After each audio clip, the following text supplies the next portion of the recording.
네, 어르신 안녕하세요. 여보세요? 네, 안녕하세요. 예, 예, 예. 네, 지금 음식을 여쭤보셨는데요. 예. 이제 한방 상담을 앞서서 몇 가지 조금 더 질문을 드리는 게 좋을 것 같습니다. 아, 예, 예, 예. 예, 말씀하세요. 한방에서는 천식이라는 것이 기본적으로 앞에 설명하셨던 것처럼 진액이 마르고 폐가 차지거나 아니면 폐가 굉장히 뜨거우면서 가래가 많이 생기면서 천식이 생기는 수도 있거든요. 예. 그렇기 때문에 어르신의 체질이 굉장히 중요하다고 할 수 있습니다. 근데요, 지금 보기에는요, 네네. 이 가래는 안 끓어요. 네, 가래가 많이 끓으시죠? 아니, 가래는 안 끓어요. 가래는 없어요. 아, 가래는 끓진 않으신다고요? 예, 가래는 안 끓는데요. 네네. 이 목근육이, 요거 목근육 있잖아요. 목이라고 할까요? 네네. 여기가 이 기침 나오면 근질근질해요. 네네. 그러면서 기침이 나오는 거예요. 그래서 네. 한참 나오다가 좀 뜸해요. 네. 어르신 좀 천식이, 좀 나오다가 좀 떠먹고 이제 그렇게 계속 되는 거예요. 그러다 이제 계속 이게 숨이 이제 네네. 기침오면 숨이 가빠요. 네. 어르신 제가 이제 그래서 설명을 조금 드리겠습니다. 이게 천식이라는 게 한의학에서 처음 생기는 원인이 몇 가지가 있습니다. 예, 첫 번째로는 감기를 심하게 앓았다든지 아니면 아, 예, 예. 내가 나이가 들면서 노화로 인해서 기력이 떨어지면서 천식이 생겼다든지 그래서 이런 경우에는 우리가 흔히 말해서 보충을 해주는 약재들이 필요가 합니다. 예, 두 번째로는 뭐냐면 어르신이 혹시나 열성 체질이 아닌지 보게 됩니다. 어르신 평소에 두통이 많다든지 아니면 눈이 좀 자주 뻑뻑하다든지 목이 자주 뻣뻣하다든지 하는 증상이 있으신가요? 아 그런 거 없어요. 그런 건 없으시고요. 천식이 예. 처음 생겼을 때 뭐 감기를 심하게 앓았다든지 이런 게 있으신가요? 예, 감기는 그래서 제가 이렇게 하도 코로코로하니까 이게 감기인지 천식인지 몰라가지고 네. 감기가 또 먹고 그렇게 좀 많이 했지요. 아, 그러셨군요. 그러면 네, 제가 나오니까. 조금 더 설명을 드리면 될 것 같습니다, 어르신. 예, 예, 예. 네, 이제 천식을 구분을 할 때 열이 좀 많은지 아니면 지금 어르신처럼 약해지면서 이 보충을 해주는 약재가 필요한지가 중요한데요. 어르신은 네. 지금 제가 들어보면 약해지면서 생긴 천식의 대표적인 경우라고 할 수 있습니다. 예, 예. 네, 이런 경우에는 어르신의 기력을 보충을 해주면서 폐의 진액을 보충을 해주는 약재들이 좀 필요합니다. 아, 예. 네, 물론 가장 중요한 건 한의사의 진단에 의해서 어르신이 소화는 잘 되시는지, 잠은 예, 잘 주무시는지, 그건 잘 돼요. 종합적으로 좀 진찰이 필요한데, 어르신이 지금 당장 어떤 약재라도 좀 도움을 받을 수 있는지 여쭤보시기 때문에 몇 가지만 좀 권해드리면 좋을 것 같습니다. 아, 근데 그 약이 뭐예요? 보약 정도면 뭐냐고 보겠는데요? 네, 처방은 약재가 워낙 방대하기 때문에 제가 지금 방송을 통해서 전부 다 말씀드리긴 조금 힘들 것 같고요. 어르신이 예. 조금 도움을 받을 수 있는 약재들은 이제 맹문동이라는 약재가 하나가 있고요.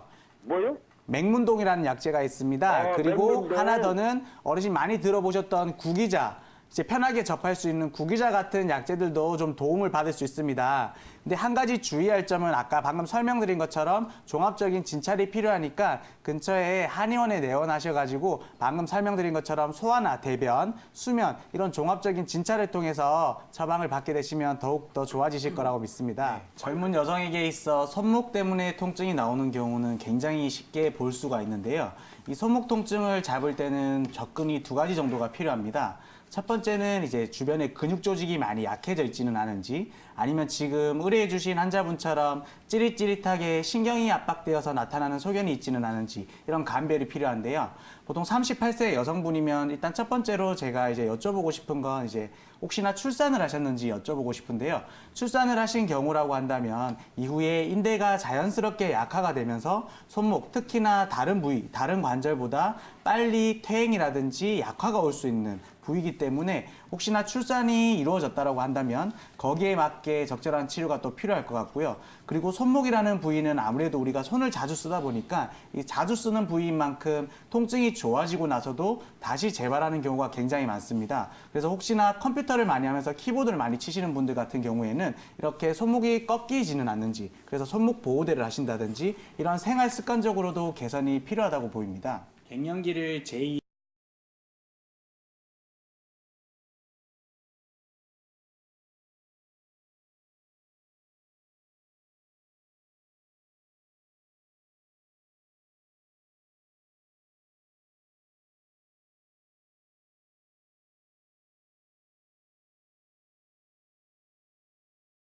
예, 아버님 안녕하세요. 예, 안녕하세요. 예, 제가 몇 가지 질문 먼저 드릴게요. 예, 예, 예. 예, 아버님 지금 천식 시작되시기 전에 흡연을 하셨다면 그 흡연이 몇 년 정도 하셨나요? 담배를 좀 폈어요. 근데 이제 끊은 지가 한 3년 정도 돼요. 예, 그러면 담배를 핀 기간은 어느 정도신가요? 뭐가요? 담배를 태우신 기간은 총 몇 년 정도 되시나요? 한 7, 8년, 아무튼, 그 10년 될 거예요, 아마. 아, 예. 그리고 아버님 말씀하시기에 봄, 가을에 심하다고 하는데 겨울에도 심하세요? 예, 예, 예. 지금부터 예. 제일 심해요, 아주. 예, 물론- 그리고 지금 증상이 나타난 지 3년 정도 되셨고 약도 3년 동안 계속 복용 중이신 건가요? 예, 먹다가 또 별로 안 먹고 좀 다시 그래요. 예, 예. 지금 아버님 말씀하신 중간에도 기침이 심하게 나타나시네요. 예, 예, 예, 맞아요. 이렇게 기침 심해요. 예, 맞습니다. 제가 설명을 드릴게요. 예, 예, 먼저 이 천식이 매우 치료가 까다로운 질환입니다. 예, 예, 예. 이 천식 자체를 깔끔하게 완치한다고 생각하신다면은 그거는 아마 나중에 왜 안 낫지라는 여러 가지 고민에 빠지실 수 있어요. 예, 먼저 강조해드리고 싶은 점은 천식은 완치라는 거는 없다고 보시면 됩니다. 예. 예, 증상이 나타날 때 이 호흡이 곤란할 정도까지 증상이 악화되지 않도록 완화하는 게 가장 천식의 주요 치료 목표라고 생각하시면 돼요. 예. 예, 예. 그렇기 때문에 지금 양방병원에서 진단을 받으시고 치료를 받고 계시잖아요. 예. 이러한 치료를 끊으시지 않으셨으면 합니다. 예, 3년 동안 치료에 효과가 없다고 하셔서 다른 약국에 가셔서 그 약만 드신다거나 아니면은 뭐 다른 데서 뭐가 좋다고 하셔서 아예 다른 이제까지 복용하셨던 약을 다 끊고 그 다른 약만 복용을 하신다면 증상이 악화되실 수 있어요. 그렇기 때문에 지금까지 복용받고 처방받으신 약을 복용하시면서 동시에 한의원에 가셔서 한방치료를 동시에 하시는 것이 가장 효과적이라고 말씀을 드릴 수가 있어요. 그래서 예. 제가 오늘 지금 말씀드린 내용은 이 한의학적으로 천식을 어떻게 바라보는가 그리고 어떻게 치료하는가에 대해서 설명을 드릴게요. 예. 예, 이 아버님이 지금 숨 쉬거나 숨을 내뱉거나 그리고 기침을 하실 때 그리고 가래가 생길 때 여러 가지 이 증상들의 공통적인 특징이 기관지와 폐가 매우 건조하시죠? 네. 예, 이 건조하다는 게 가장 큰 특징입니다. 우리의 폐와 기관지는 우리 몸에서 가장 촉촉한 기관이어야 해요. 하지만 이 천식이 오랫동안 진행이 되면서 점막에 이 포함되어 있는 점막의 그 유연함이 자꾸 떨어지게 됩니다. 이렇게 떨어지니까 나도 모르게 자꾸 그 통로가 좁아지게 됩니다. 좁아지게 되면 내가 호흡을 못하기 때문에 또 이제 진액이 안에서 가래가 격렬하게 발생이 되고 그 가래 때문에 또한 숨을 더욱 못 쉬게 되면서 기침이 심하게 합니다. 이렇게 기관지와 폐가 자꾸 건조해지는 것이 한의학에서 바라보는 병의 원인입니다. 그렇기 근데 때문에 저기요, 선생님. 예. 그래서 지가요, 그 누가들이 얘기 들으니까. 예. 저기 도라지 있잖아요. 지금 제가 말씀을 드릴게요. 이 도라지라는 건요, 이 천식에 좋다고 널리 알려졌다고 하지만 사실 기침에 좋지 천식엔 좋지 않습니다. 왜냐하면 도라지는 거담제라고 해서 우리의 가래를 배출시키지만 이 촉촉하게 해주지 않거든요. 폐와 기관지를 촉촉하게 해주는 거는 반드시 다른 약재가 같이 들어가줘야 됩니다. 여러 가지 뭐 상백피라든지 맹문동이라든지 기관지를 촉촉하게 해주는 그러한 약재가 한의사의 진단을 통해서 처방이 돼야지만 아버님이 지금 말씀하신 증상이 완화되시거나 아니면은 이 일상생활을 유지할 수 있게끔 하는 데까지 완치에 비슷한 정도까지 개선하는 데 도움이 많이 되니까 반드시 한의원에 가셔서 진단을 받으시기 바랍니다. 그 퇴행성 질환 중에서 대표적인 질환이 무릎이죠.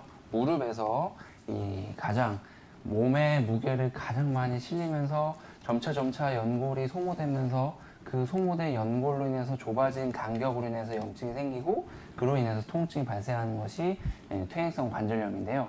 특히 아까 말씀하셨듯이 체중이 거의 뭐 직결된다고 생각하시면 됩니다. 그렇기 때문에 체중이 나의 무릎의 통증을 악화시킨다. 이렇게 생각하시고 열심히 운동을 하시는 분들이 계십니다. 맨 처음부터 걷기부터 하죠. 걷기부터 하다가 체중이 잘 안 빠지네 라고 생각하시면서 점차 뜁니다. 그렇게 되면 결국 관절염이 악화됩니다. 예, 그렇기 때문에 지금 제가 말씀드리는 거는 수영이 체중이 실리지 않는 가장 관절염에 좋은 운동이라고 생각하시면 됩니다. 그리고 이 관절염이 나의 생활 습관, 나의 체중 이러한 것에 영향을 받는다고 생각하실 수 있겠지만 사실 드시는 음식에 영향을 많이 받습니다. 왜냐하면 관절 안에 있는 연골은 매일매일 탈락하고 매일매일 새롭게 생성이 되는데요.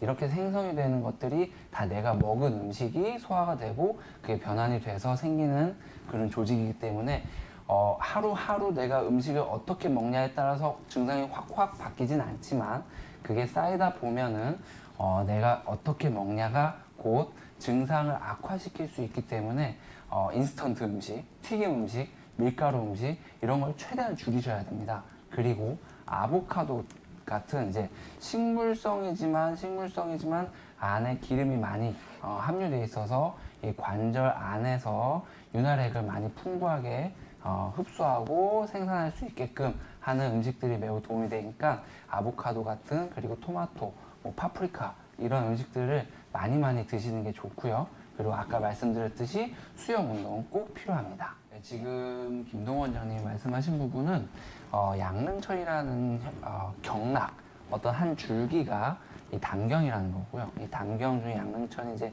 양교맥으로서 우리의 근막을 주관한다는 의미를 포함하고 있습니다. 동시에 이 양릉천이 포함된 경락이라는 것은 족소양 단경이라는 하나의 물줄기인데요. 이 단경이라는 소양이라는 특징이 어떤 점이 있냐? 음과 양 그 사이를 중심을 추돌이로 잡고 있는 특성을 갖고 있습니다. 그렇기 때문에 어머님들 그 갱년기 아까 앞으로 나올 거죠. 갱년기 증상이 있을 때 몸이 덥고 춥고 이렇게 내 몸의 어떤 체온이 조절이 안 된다 이렇게 증상을 호소하시는 분들 많습니다. 이럴 때 이 족소양 단경이 내 몸에서 뜨겁고 차가운 기운을 가장 중심에서 잡아주는 추돌이 역할을 하는 것이 소양의 기능이고요. 이 소양의 가장 중심에 있는 혈자리가 양릉천이기 때문에 이 양릉천 혈자리를 통해서 어머님들 내 몸에 뜨겁고 춥고 이러한 증상들이 자꾸 반복된다면 양릉철을 지압함으로써 이 차이가 완화될 수 있도록 도와줄 수 있습니다. 자, 지금